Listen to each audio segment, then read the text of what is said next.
Yan, kumusta kayo mga kaibigan, mga kabi? Welcome back sa ating channel ay Goldfish. Bali ngayong araw, ngayong hapon, after ng undas, ngayon tayo makapag-water change at makapag-isolate sa ating munting isdaan. Dahil November 1 and 2, masyado tayo busy, iska po nagpahinga tayo. At ngayon, banat na naman.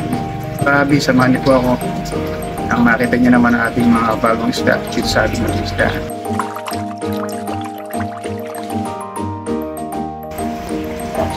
Unahin na natin dito sa ating tank na to. Kasi dito nilagay natin mga glowfish natin. Medyo matuong walang benta ng glowfish natin ngayon tsaka mga danyos. Kasi ito yung dumi. Mamaya sa siphon natin yan. So dadagdagan din natin ng tubig to dahil sobrang konti na yung tubig nila, kalahati na lang. Siphon natin. Glowfish tapos yung danyos. Tapos dito yung mga AFR natin, buntis na itong female ito. AFR blue ear, tatanggalin na natin yan. Dalawa silang buntis dyan eh. Tapos dito, buntis na rin yung mga medusa natin. Yan, ito yung tatlong female, tapos isa lang yung male. Iiwalay na rin natin yan, ito yung male. Tapos dito mga kaibigan, ayan. Meron tayong fry eh. Ang flower horn dyan. Kita nyo ba mga kaibigan eh. Tatago siya. Ayan, nagtatago sa likod. Ayan o. Yan. Decoy strain po yan ang ating flower horn fry. Tapos ito yung female flower horn na nag-lay ng egg nakarang linggo. O bago magundas yan. Diyan muna natin sila nilagay. Madami na naman. Yes. Tapos may Oscar fish tayo rito. Itong dalawa. Oscar fish. Yan. Bali nabili na to. Naka-reserve na. Lakas magdumi pag Oscar fish talaga. Kaya pag mag-aalaga ka ng mga monster fish, mainam talaga yung overhead sump. Yung mga mas mainay na kaysa mga sponge filter. Pero kung nagtitipid kayo, okay na rin yan. Sipagan nyo na lang maglinis. Tulad dito, ito naman yung flower horn natin na breeder natin na female. Kaya daming dumi oh.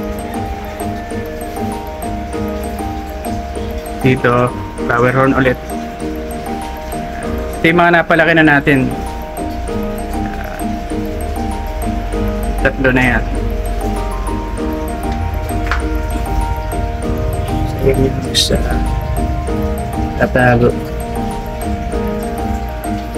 Flower horn. Tapos dito meron tayong flower horn na ito na male, kasama niya to, bali ito yung female na to, silang dalawa. Na-swap natin ang guppy fish. Na-swap natin ang guppy fish yan. Nagdagdag na lang tayo ng konti para makuha natin yung mga breeder na yan.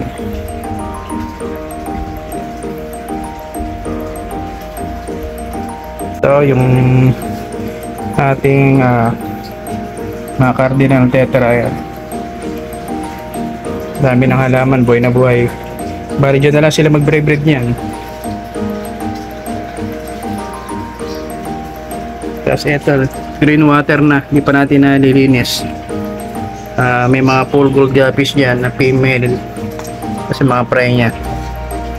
Bukas lilinisin natin ito mga kaibigan. Kaya pa tayo linisin dahil hindi nga tayo nakapagawa dahil nagundas. Dito naman yung mga goldfish natin. Yung mga angelfish. Yung mga plego pang iba dyan. Albino plego. Tatanggalin natin yan dahil nakalimutan ko. Yung mga plego nga pala pagka kung may oras na dinidikitan yung mga goldfish na hinahabol, nasisira yung slime coat nila. Nagkakasakit sila na stress. Pwede nila ikamatay yung mga kaibigan. Itatanggalin natin mga albino plego dyan. Lipat natin yung ibang tank. Tapos dito naman mga kaibigan, good news. Meron na tayo ulit ng mga fry ng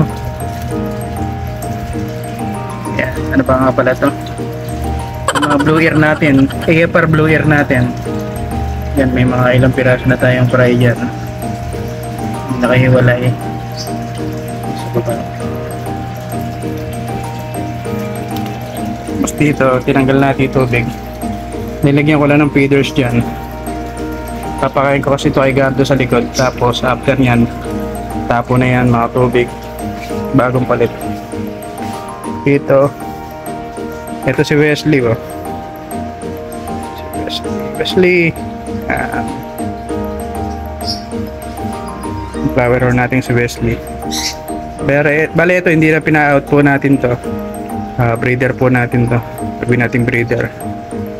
Si Wesley. Ginogrom natin dyan para mas lalong tumingkod yung kulay niya. Wesley. Tapos, yan pa rin yung mga isda natin. Dito, meron tayo ditong tab. Kakakuha ko lang kahapon kahapon. Mga balon plati, magpaparami tayo dyan. Yan, mga balon plati. Paramihin pa na natin bago tayo mag-out. Yan, balon red plati naman to. Dito, Mauli tsaka plati yan. Laki-laki niya, makapag-out na tayo ng wholesale niyan.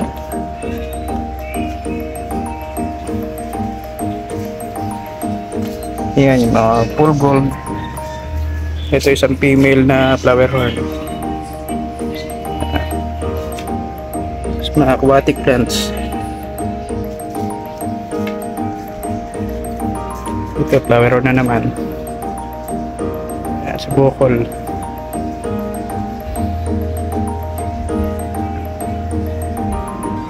Napalaki na natin yan. Nakuha ko lang yung fry tapos napalaki natin. Kung may gustong kumuha, i-out natin to si bukol.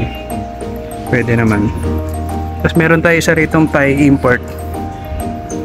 Flower horn din. Tayong flower horn ngayon mga kaibigan. Ayan. Ginugroup natin. Balang araw maging breeder din natin to. Flower horn na to. Ginugroup natin dyan. Kasi ito, kaaraw pa lang to pero tignan nyo yung green ng tubig. Parang yung dito, kasabayan to. Pero grabe mag-green tong 35 gallons. Mga lemon Oscar tayo, hindi na makita. Ayan, lemon Oscar po yung mga kaibigan. Ina-out natin 3 piraso. Ayan. Lemon Oscar, grabe mag-green pagka ano. Pero after ilang araw naman ito, mababalik na to sa dating ano niya. Maglilinaw na itong tubig na to. Para mangyayari dyan.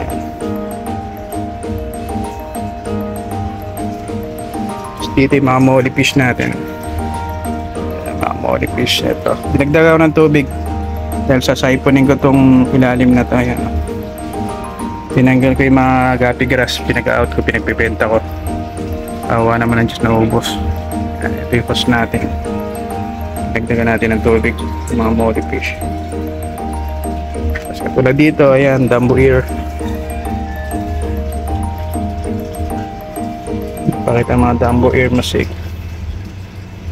Masyado silang busy.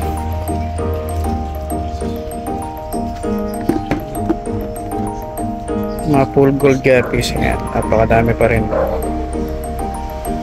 Mga naghahanap ng full gold guppies, marami po tayo. Ayan, mga fry. Susunod na araw, wala kayong mga male sa female. Subukan nating mag-select ng magandang mga full gold. Mga guppy chops. Mga full gold pa rin, ha. Gold guppies. Ito yung mga Dumbo ear musik, malalaki na. Yung first batch.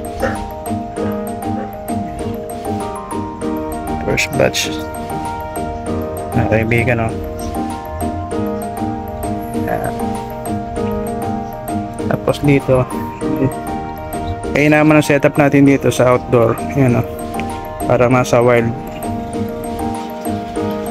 Yan mga kaibigan, nakita niyo yung ating bagong mga alaga dito sa ating munting isdaan, mga flower horn natin. Yung iba ron, pang-out talaga.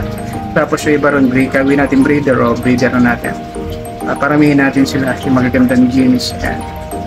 Yan mga kaibigan, salamat sa mga nanood. tatapusin natin yung video na to.